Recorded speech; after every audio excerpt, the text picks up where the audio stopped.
Mesdames, Messieurs, je suis présentement en compagnie de M. Gino Cyr, maire de la ville de Grande-Rivière. Aujourd'hui, on va discuter du fameux projet de l'aéroport de la MRC du Rocher-Percé, aéroport de Grande-Rivière plus spécifiquement. Durant la période estivale, on le sait, on a tous assisté à la première pelletère.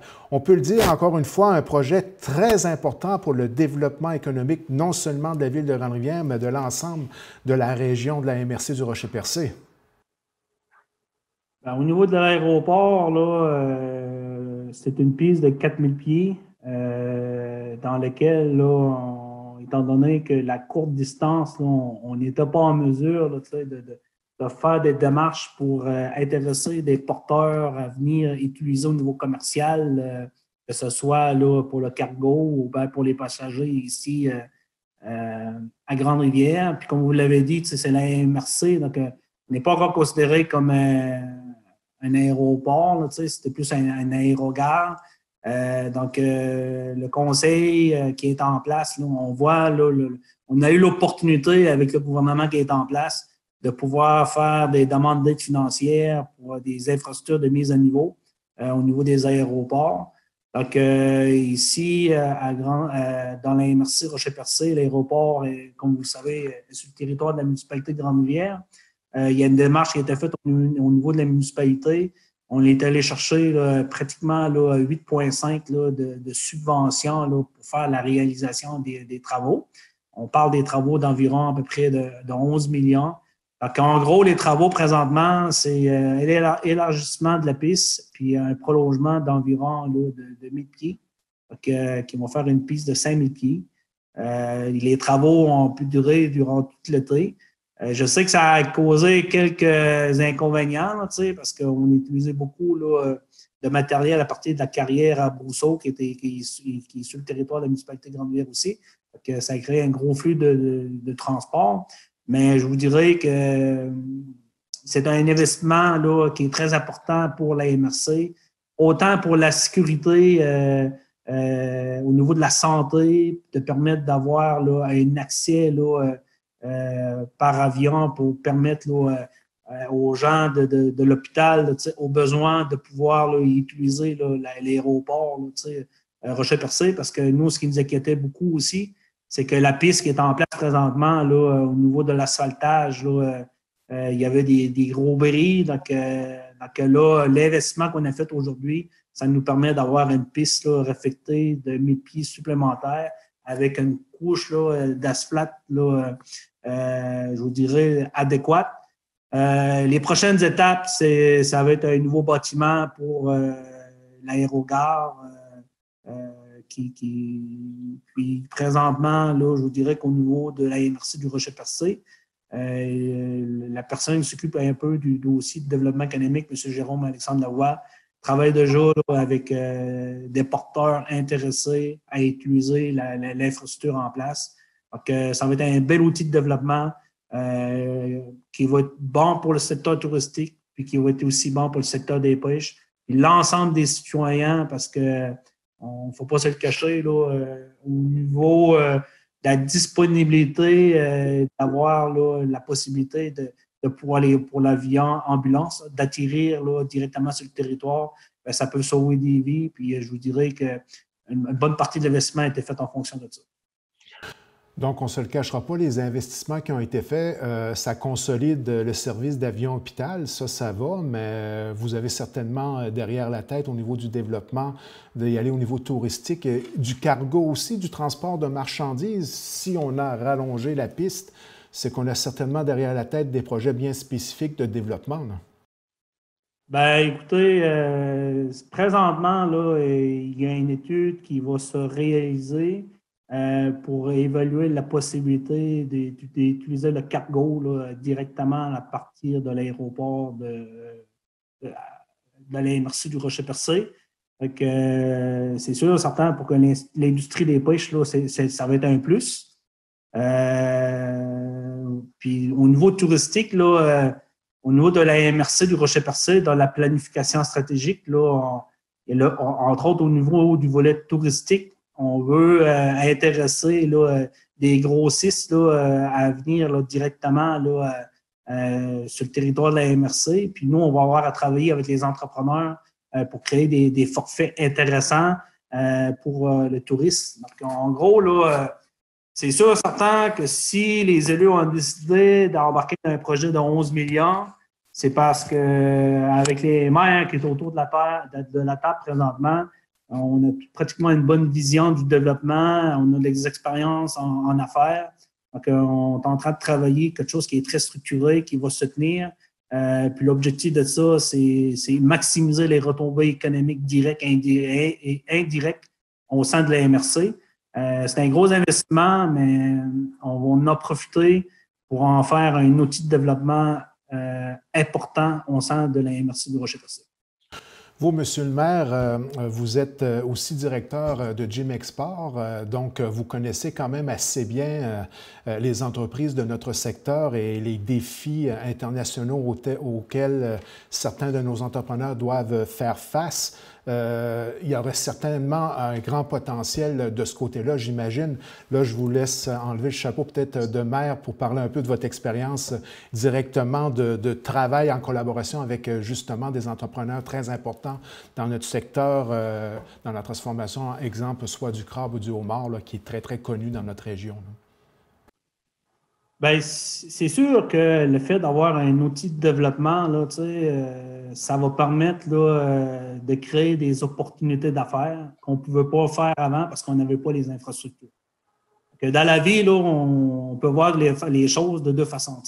Un verre d'eau, il peut être à moitié plein ou à moitié vide. Moi, je peux dire que notre verre d'eau, là, ben, on a la possibilité de le compléter avec des belles opportunités d'affaires. Tout est à faire, mais il faut se doter d'infrastructures. Moi, ce qui me concerne, c'est sûr, certain, avec un aéroport de 1000 pieds supplémentaires, le positionnement de l'aéroport au centre de la Gaspésie, c'est un positionnement stratégique. On a une proximité de l'industrie des pêches, secteur fort de la Gaspésie. Au niveau touristique, je vous dirais qu'avec la ville de Percé, qui est un peu le porteur touristique international, des gros dossiers comme Ciment Mécanis, souvent là, qui doivent là, utiliser des infrastructures pour soit des voyages d'affaires, peu importe. Là. On a des super de belles opportunités, mais ça prenait l'infrastructure. Donc, la décision qui a été prise, c'est qu'on investit sur l'infrastructure, elle va être mise en place, puis à partir de ce moment-là, on va travailler pour un développement durable et qui va avoir une certaine pérennité dans le temps. Mais en ce qui me concerne, je peux vous dire que même que l'infrastructure va être en place, ça va bouger dans Rocher-Percé. Naturellement, les travaux qui ont été faits en ce qui concerne l'aéroport a eu comme conséquence beaucoup de manipulation de matériel. Quand on parle de matériel, c'est le gravier, la terre qui a été manipulée.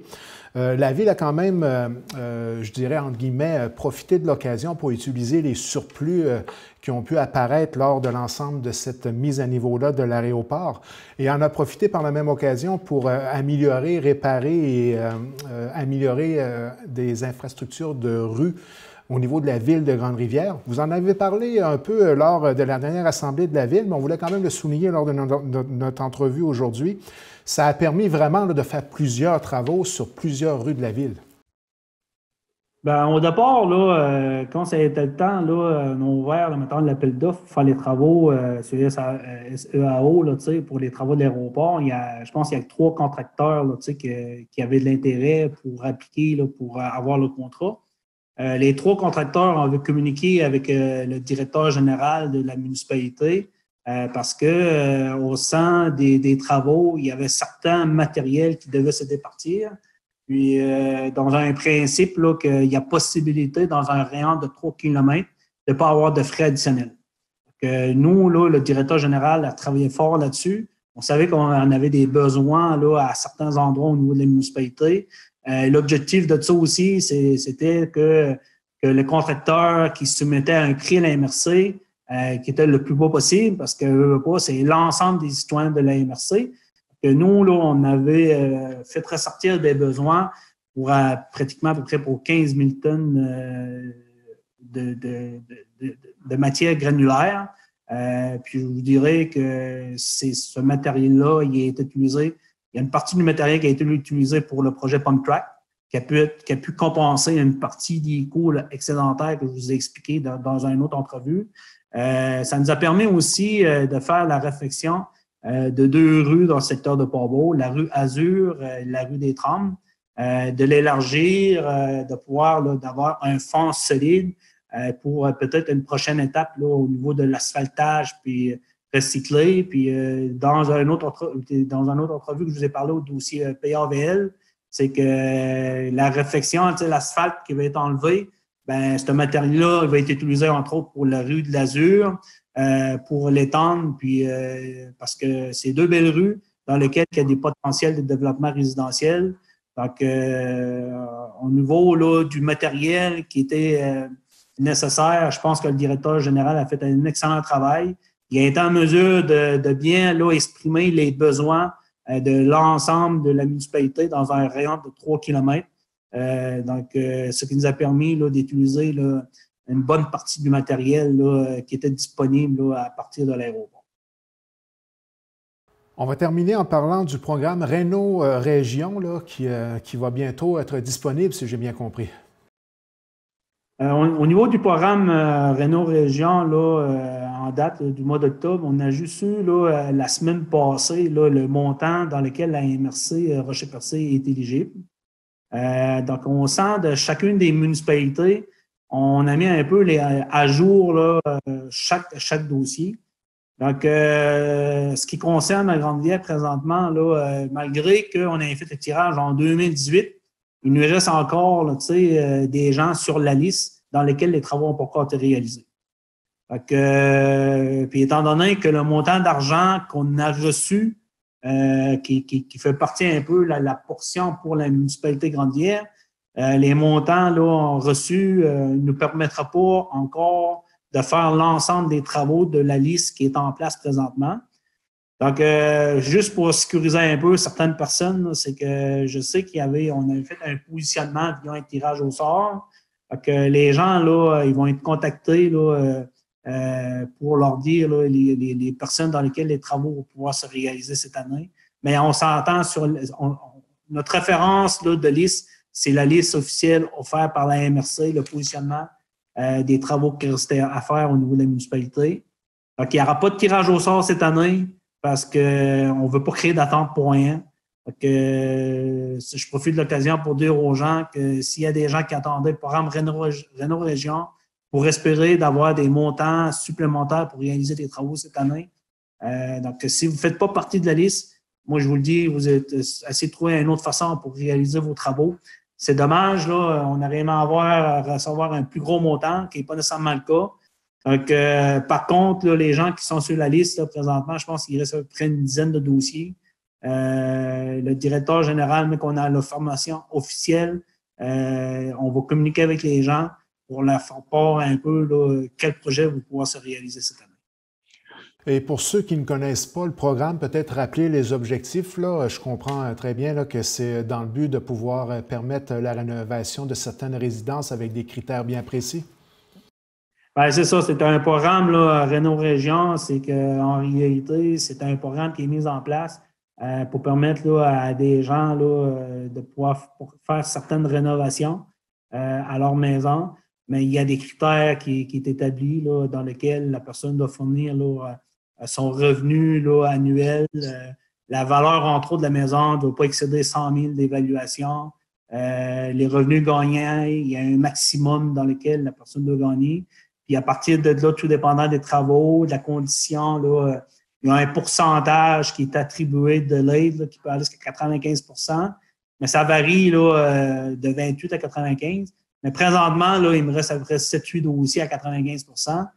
Puis si on avait eu tout le montant là, nécessaire, là, ça nous aurait pris peut-être un montant d'à peu près de 150 000 pour pouvoir réaliser l'ensemble des travaux qui nous restaient à faire. Mais je pense qu'à Grande-Rivière, on a une enveloppe qui est d'à peu près de 60 000. Donc, ça donne une idée. Puis chaque projet peut aller à peu près jusqu'à 12 000. Donc, on avait beaucoup espoir là-dessus que l'enveloppe pourrait être bonifiée parce qu'il y a des années, là, je pense qu'on recevait pratiquement 1 million au sein de la MRC.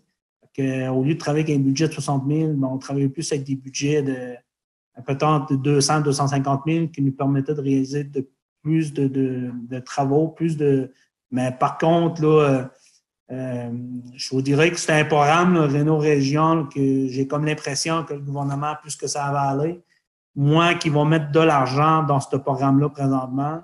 C'est quelque chose qui répondait très bien là, aux besoins de certains citoyens de la municipalité. Parce que, comme la préfète l'a dit si bien, les gens là, qui peuvent garder, qui sont en mesure d'apporter des rénovations à leur maison via ce programme-là, ben, au moins, ça leur permet d'avoir un logement là, directement sur place. Ça fait une pression, c'est une pression qui est moins présente là, pour ce qui concerne le logement locatif. Parce que les gens qui ne peuvent pas garder leur maison, ben là, il faut qu'ils trouvent là, un autre moyen pour héberger. C'est souvent les OMH ou puis comme on le sait, là, il y a une crise de logement présentement là, partout.